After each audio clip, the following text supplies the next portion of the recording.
꽃 좋아하시죠? 오늘 꽃 안에서 같이 꽃 구경 한번 해볼까요? 착한 꽃집 백년 가게라는 팻말이 붙어있네요. 문을 열고 들어서니 탐스러운 장미가 먼저 반겨주네요.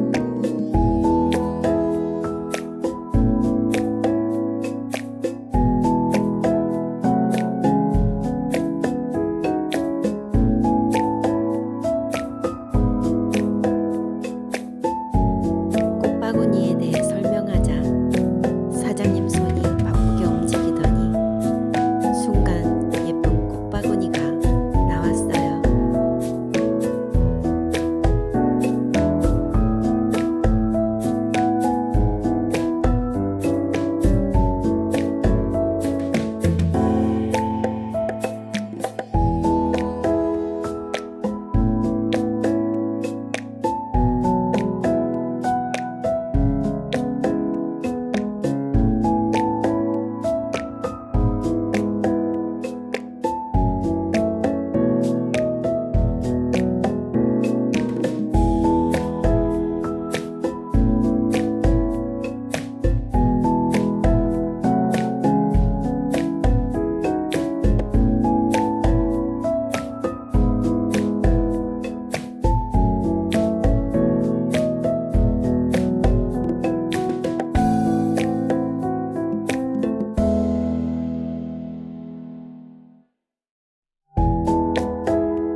커야 안 되나요? 유칼립투스요. 아니, 그러니까 이런 게 대가 커야 조금 포인트로 그냥. 장미가 낮아지면 네. 네.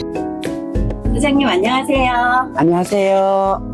네, 제가 오늘 꽃이 필요해서 찾아왔는데요. 네. 만드시면서 그 꽃에 대한 자부심 이런 것들이 느껴져가지고 꽃이 더 아름다워 보였거든요. 네. 그래서 오늘 인터뷰를 좀 하고 싶었어요. 감사합니다. 사장님 이렇게 꽃집을 열게 되신 동기는 무엇일까요? 성전 꽃꽂이를 하는데 예전에는 30년 전, 35년 전에는 꽃값이 굉장히 비쌌거든요. 꽃 종류도 많이 없었지만. 그래서 이제, 내가 꽃집을 하면 꽃을 좀 싸게 구입을 할 수 있지 않을까. 교회 꽃꽂이를 좀 더 이제 싸게 많은 꽃을 가지고 할 수 있지 않을까 해서 시작하게 됐습니다. 가장 보람 있었던 때는, 꽃은 거의 슬픈 사람보다는 축하하러 오시는 분들이 많거든요. 그때 이제 그 사람들의 표정을 보면서 용도에 맞게 꽃을 선물해드리면 저도 같이 덩달아서 굉장히 기분이 좋아지는 거여서 직업으로서는 굉장히 좋은 직업이다. 꽃을 만지는 직업이. 그리고 뭐 꽃은 제가 몇십 년을 했지만 똑같은 꽃이 한 번도 없었거든요. 항상 새로운 꽃을 가지고 새로운 분에게 꽃을 선물할 수 있다는 것, 그리고 그분들 기쁜 일에 제가 함께 할 수 있다는 것이 굉장히 늘 보람된 일입니다. 그래서 그런지 사장님 표정이 굉장히 밝으시네요. 감사합니다. 네, 처음에 문을 열고 들어왔을 때 환하게 웃으시면서 대해주실 때 정말 꽃 같다는 기분이 들었어요. 아유, 고맙습니다. 네, 꽃집을 하면서 맨날 좋을 수만은 없었을 텐데요. 어려운 점이 있었다면 언제고 그것을 어떻게 극복했을지 궁금하네요. 꽃꽂이는 한 지가 한 10년 됐지만 어떤 장사라는 개념, 경영이라는 개념에 대한 지식이 없이 꽃집을 열다 보니까 열고 한 6개월 후에 IMF가 와가지고 97년도 IMF가 와서 저는 뭐 장사는 시작만 하면 제가 선한 생각에서 시작을 했기 때문에 장사가 엄청 잘 될 줄 알았는데 이제 그 자본금도 빌려가 와서 한 자본금도 은행 이자도 너무 높고 전반적으로 사회가 IMF 때문에 어려운 시기였기 때문에 그리고 제가 잘 할 줄 모르니까 직원들도 그때는 굉장히 고임금자 그 다음에 임대료 그렇게 해서 한 1년 반 동안에 제가 가지고 시작했던 전세금 5천만 원을 거의 다 까먹고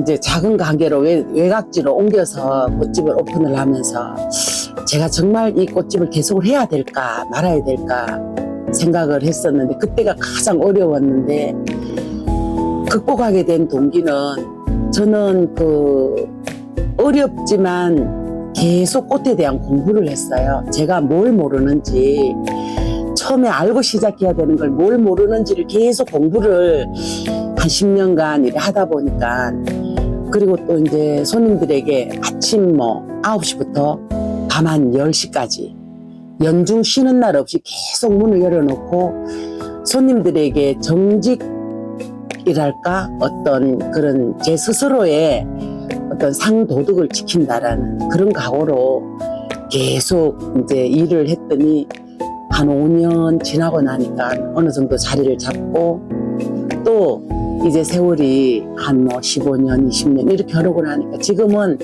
울산에서도 아니면 전국에서도 꽃안에서라면 돈을 많이 벌었다라기보다는 어떤 손님들이 인정해주는 그 집에 가면 괜찮다라는 그런 꽃집으로 자리매김할 수 있어서 저는 이 꽃안에서가 굉장히 자랑스럽습니다.